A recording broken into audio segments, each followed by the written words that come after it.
Censorship, YouTube, and your health, and why this matters to you. This is what we're getting into in today's episode of In Your Business with Dr. Alex. So, YouTube is changing their content policy when it comes to health and wellness medical information. Now, the overarching goal of the entire policy really is to, address medical misinformation. And I do have to say, there's a lot of information out there that can be potentially harmful for people. And that's what they're trying to protect people from. However, this policy is kind of extending umbrellaing. I don't think that's a real word, but it's kind of going over health and wellness content as well. They're applying this policy to that. Now, as a health and wellness content creator myself, and as a YouTube creator, my videos are on YouTube, this affects me personally. But even more so, this affects you and your health. This affects you personally. So that's why I wanted to make this video, to really share this with you in case you were unaware of this. Because the policy states that any content that is created on YouTube that they're going to, promote or have on their platform, put into the algorithm, right? Put in front of people so that they can watch, recommend, must align with the World Health Organization, with their viewpoints, with their policies, what they come out with, right? So the World Health Organization, WHO, as they're also called. So your content, or any content that is created on YouTube when it comes to health, wellness, medical information, must align with WHO, with the World Health Organization. If it does not, they're going to ban you. They're going to censor you. They're going to limit, your distribution, monetization, all the things. It's going to impact you. But it impacts you as the consumer.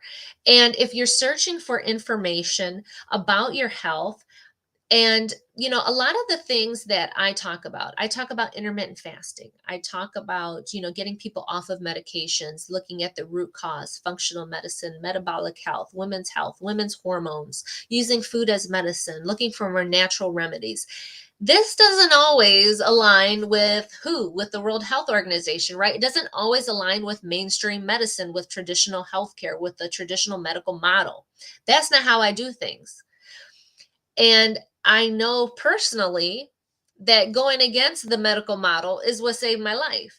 And I know that it has worked for so many of my clients as well. And I know there's so many other people out there that have amazing stories about saving their lives, about transforming their health, getting rid of chronic health conditions, getting off of medications, by not doing things the traditional way, right? By not doing things that mainstream medicine wants you to do or recommends for you to do. And this is why I find it so scary in a way that this is coming about, because so many people, like, right, you're watching this video right now. This video is going on YouTube. It's also going onto LinkedIn. It's also going to go onto Instagram, Facebook, TikTok, Twitter, X, whatever. This is also going to all those places. I'm very omnipresent in my social media and when I make my videos and my content. So it's going to go everywhere. Now, how many people are going to see it? I don't know. How many people are going to be allowed to see my content from now on? Because I've been making videos for like 3 years now about health content, about alternative complementary therapies, right? I talk about all kinds of different things when it comes to health. And I'm not necessarily against medication. There are some situations where medication is absolutely necessary, right? I did ICU for years and years and years. I know there's absolutely a time and a place for medications. However, I don't think that people need to necessarily be on medications for many of these chronic illnesses that we have out here. Many things that are related to obesity, high blood pressure, type 2 diabetes, a lot of these chronic lifestyle-based diseases that can be treated, can be prevented, can be reversed with alternative methods that don't include medication, that don't include you being on medication for the rest of your life, because the medication is only masking your symptoms. It's not really getting rid of the thing that you're sick with. You follow? Okay.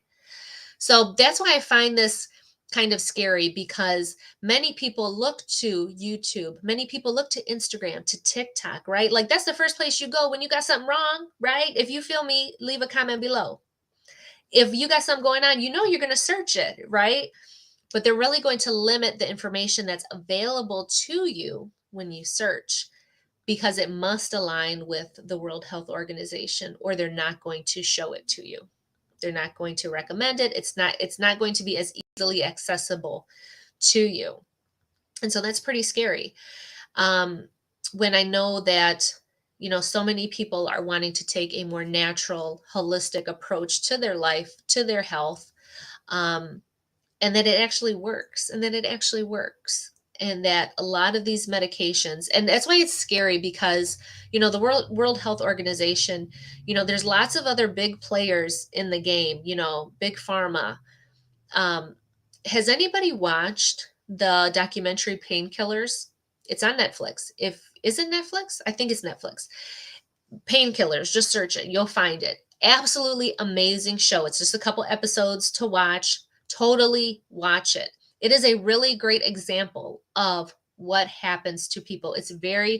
I've seen patients like that years and years and years. Anybody in healthcare, drop your comment below if you are in healthcare and you have seen Painkillers. The movie is very accurate how it depicts the impact that these opioids and these medications have on people and how it changes their life, how it changes their family's life, how it changes entire communities. And this is just the opioid that we're talking about, just painkillers, pain medications. The same can be applied to a condition like type 2 diabetes. And I talk often, very often, about type 2 diabetes because it's related to insulin resistance, because it's one of the conditions under metabolic syndrome, one of my specialty areas. And actually, metabolic syndrome includes cardiovascular disease, which is the number one killer of women over 40. But we don't talk about it enough. It's out here killing women, the number one killer of women. And so inflammation, high blood sugars, these all contribute to cardiovascular disease. These are all things that are impacting families, communities, but we don't talk about it often enough. We don't talk about it. These are epidemics. Obesity is an epidemic. Obesity and its complications, like type 2 diabetes, like cardiovascular disease, are killing people. They are taking out entire families. And people think that I'm joking when I talk about how I've seen over the 20-some years that I've been in healthcare and working in the ICU, I have seen entire families with this epidemic, with these health problems, going from the little kid that's there eating a bunch of candy, overweight, chubby, as like a 3-4-year-old, playing on a tablet already. Then I see their older brother and sister. Then I see the older teenager. Then I see the parents that are overweight, high blood pressure, type 2 diabetes, complaining about all their health problems. Then I see the grandma or the grandpa in the bed. The end result, the end of the road of all these complications, of all these illnesses, of this lifestyle. I see it all playing out right in front of me. The health community sees this shit play out and nobody is doing anything to stop it. Nobody is talking about it in a real way. And YouTube wants to go and censor people advocating and teaching about natural ways to reverse these chronic conditions, to reverse type 2 diabetes, to reverse high blood pressure. And YouTube is going to be out here trying to censor this information that can save your life, that can impact you, impact your family. It is tragic. But there is something that you can do about it. There's absolutely something that you can do because I'm not going to stop making videos. I am not going to stop talking about what I do. I am not going to stop what I do in my practice and how I help people. Absolutely not. They can censor me all they want. I'm not going to stop. There's so much that you can do, though. You can like content creators. You can keep following content creators. You can show them your support. You can find healthcare providers out here that are advocating for a more natural lifestyle, that are advocating for reversal, that are advocates for functional medicine. Support them. Let them know that you got their back, that you've done things that they've suggested and it's changed your life. Share this information with other people. Share it with your friends. Talk about it. Live it. That's the best fucking example. There's the best way to keep this alive is to be an example, to be the walking billboard, to be the walking endorsement of the person that you are following.